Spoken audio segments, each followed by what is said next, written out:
Hola, ¿qué tal? ¿Cómo están? Hoy es domingo 12 de agosto. Hablemos de deporte. A propósito del clásico jugado ayer, y más allá del comentario que se pueda hacer del partido de fútbol en sí, algunas imprecisiones históricas han dicho que debemos remarcar para que no sigan pasando algunas, insisto, imprecisiones. El clásico del fútbol peruano entre Universitario de Deportes y Alianza Lima no es el enfrentamiento racial que algunos han pretendido ver entre jugadores blancos y jugadores negros. No tiene nada que ver eso con la verdad histórica. Tampoco es un enfrentamiento entre pobres y ricos que alguno por ahí ha deslizado. De ninguna manera. En todo caso, ha habido algunos historiadores y algunos estudios sociológicos que pueden encontrar en la historia del Perú alguna explicación con respecto a lo que era la alianza de aquel entonces, de los años 20, de la alianza de Foción Mariátegui, el del presidente Leguía, y el Universitario de Deportes, que era el equipo de la Federación Universitaria que representaba a jóvenes provincianos que emergían y que trataban de protestar de alguna manera buscando algunos ideales nuevos, la juventud de siempre, ¿no es cierto? Y que algunos han querido ver en ello también un poco la revancha del civilismo, si vamos a hablar de historia del Perú. Pero yo creo que ni una ni otra. La explicación de la rivalidad entre Universitario de Deportes y Alianza Lima es estrictamente deportiva y tiene que ver con la forma como comenzó este enfrentamiento. En el año de 1928, Alianza Lima era el gran equipo del fútbol peruano, que tenía estrellas brillantes, encabezadas nada menos que por su figura histórica, Alejandro Villanueva. Esa era la Alianza Lima del 28. El Alianza que debía ser campeón, que había ganado todos los partidos y que llegaba a un último enfrentamiento para jugar contra el debutante de la liga, el equipo de la Federación Universitaria, que acababa de ser creado recientemente, 4 años atrás, y que se presentaba por primera vez en el campeonato de Primera División. Para Alianza debía ser un trámite, más allá que los chicos universitarios habían dado un buen campeonato y varias sorpresas, ganando también sus partidos y llegando a este partido final con la posibilidad, que algunos veían lejanísima, de que si ganaba el partido empataba el puntaje con Alianza Lima y obligaba a un partido extra. Nadie pensaba que esto podía ser real. Alianza era un gran equipo y los chicos habían hecho un buen campeonato, pero hasta ahí nada más llegarían. Pero el fútbol es maravilloso. Y aquel fue un partido que terminó ganándolo el equipo universitario, con algunas figuras como de Las Casas o Astengo, que luego se convertirían en referentes de la historia de Universitario de Deportes. No en ese momento, que eran jóvenes universitarios. Pues bien, a los 7 minutos de ese partido, el primer clásico de la historia, 23 de septiembre de 1928, Pablo Pacheco, el ratón Pacheco, convierte el que sería el único gol del encuentro. 7 minutos, gol de Universitario o de la Federación Universitaria sobre Alianza Lima. Y por más que Alianza intentó, ese gran equipo de Alianza Lima no pudo contra los chicos universitarios que se defendieron con punto honor y que jugaron un gran partido. El partido se calentó, el árbitro era un uruguayo, Julio Borrelli, que tuvo mucho que ver con los orígenes del fútbol en el Perú, fue inclusive en su momento hasta entrenador de la selección peruana. Pero bueno, ese árbitro comenzó a expulsar jugadores, básicamente jugadores de Alianza Lima. Comenzaron las expulsiones, Alianza se quedó con, de 11 se quedó con 10, después se quedó con 9, se quedó con 8, se quedó con 7, al final expulsó a Rostain, expulsó a Quintana, expulsó a Soria, expulsó a Alejandro Villanueva y expulsó al otro Rostain, Miguel y Juan Rostain, los hermanos Rostain de Alianza Lima. Con ello, Alianza se quedó con 6 jugadores, y el reglamento lo dice claro, con 6 no puede continuar el partido. El reloj marcaba, según informan las crónicas de la época, 36 minutos del segundo tiempo, y el árbitro dijo, este partido no puede continuar. La última protesta y las últimas expulsiones se habían dado porque Borrelli había marcado un penal a favor del equipo de la universidad, que hubiera sido el 2-0. Lo cierto es que el penal nunca se lanzó, el partido terminó, la victoria fue para la U y ese triunfo de 1-0 le daba a Universitario la posibilidad de empatar el primer lugar de la tabla con Alianza Lima y con ello forzar un partido adicional.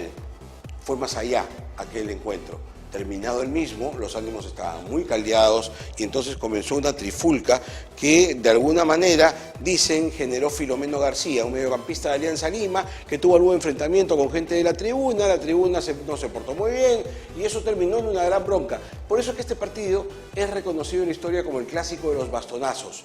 Los hinchas o digamos los universitarios de la época que aplaudían a sus compañeros de estudio, que fueron al estadio para alentarlos, acudían, como era costumbre de la época, 1928, con sarita, con sombrero, con bastón, y ese bastón pues lo utilizaron en la Bresca, ¿no es cierto? Ese fue el clásico de los bastonazos, se agarraron a golpes. El dato concreto es que más allá del escándalo y lo mucho que se dijo en la prensa sobre el bochornoso espectáculo que se había dado en el estadio, el partido lo ganó la U y con eso se forzó a un partido adicional. Así comenzó el clásico, un tema netamente futbolístico. Ahondó más todavía, porque ese partido extra que iba a definir el título nacional lo ganó Alianza Lima. O sea, fue triunfo de Alianza en el partido definitivo y la gente de la U, que había llegado envalentonada después de haber ganado ese primer clásico, ¿no es cierto?, se quedó con sangre en el ojo porque el título del 28 lo ganó el equipo de Alejandro Villanueva. Un año después, ese Nobel equipo universitario, estos chiquillos que acababan de comenzar el campeonato, lograron campeonar. 1929, el primer título universitario.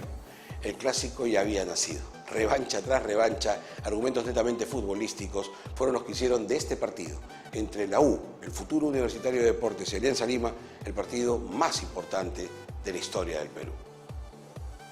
Luka Modric, el jugador más importante del último mundial, se queda en Real Madrid. Por lo menos eso se ha dejado de entrever, así lo informa el AS de España, y ha quedado de alguna manera confirmada cuando hace un par de días Luka Modric publicó en su cuenta de Twitter una foto suya entrenando con el Real Madrid. Por aquí la tengo, es un Twitter que él pone en donde aparece su foto entrenando con el Real Madrid y un mensaje simple: back to work, de vuelta al trabajo. Se acabó la historia, ¿no es cierto? Con eso quedaron todos tranquilos. Lo que ha trascendido es que, en verdad, Luka Modric, más allá de haber recibido esta oferta espectacular del Inter, porque fue una oferta espectacular del Inter de Milán, que le ofrecían no solamente 4 años de contrato con una cifra astronómica, sino además eran 6 años de ese contrato millonario, 4 con el Inter y los últimos 2 en la Superliga China.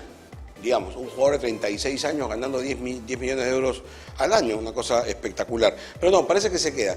Luka Modric tiene un contrato de 2 años más todavía con el Real Madrid. Dicen que él estaba incómodo porque no estaba considerado entre los jugadores mejor pagados del Madrid, que son Bale y el zaguero Ramos, 11 millones de euros cada uno más o menos.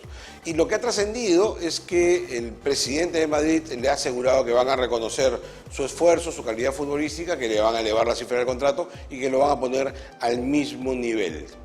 Cosas de futbolistas millonarios. 8 millones eran pocos para Modric, ahora está en 11 y se queda tranquilo, se queda en el Real Madrid.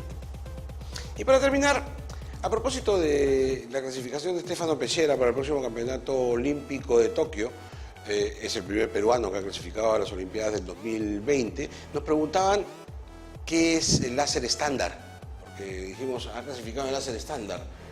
Vela, láser estándar, ¿qué es? ¿De qué se trata? Es un estilo de embarcación a vela, precisamente, ligera, capaz de ser transportada en un auto. De hecho, por eso nació, en el año 1969, se cuenta, un canadiense conversando la posibilidad de tener una embarcación a vela que pudiera ser transportada sin necesidad de un remolque. Inventó, si se quiere, esta vela que tiene esa capacidad. Es básicamente para un tripulante, una vela ligera que puede ser fácilmente transportada, y entonces nació esto que se considera la categoría láser y que desde el año 74 más o menos ya fue incluida en el rubro competitivo y fue ganando cada vez más adeptos. De hecho, es la modalidad de vela más importante del mundo después del Optimist. ¿Okay? Cuando hablamos de deporte de vela, Optimist y después el láser. ¿Y qué es láser estándar? Es una de las, digamos, de las modalidades del láser, la más pesada porque es básicamente la que se admite para competencia de varones. Por aquí tenía la cifra exacta, el peso ideal es más o menos a partir de 80 kilogramos y es la superficie bélica más grande de todas, 7 metros cuadrados es la vela de láser estándar. La que le sigue después, que la láser radial, es la que se utiliza en competencias femeninas, es una vela más reducida y una embarcación de menor peso.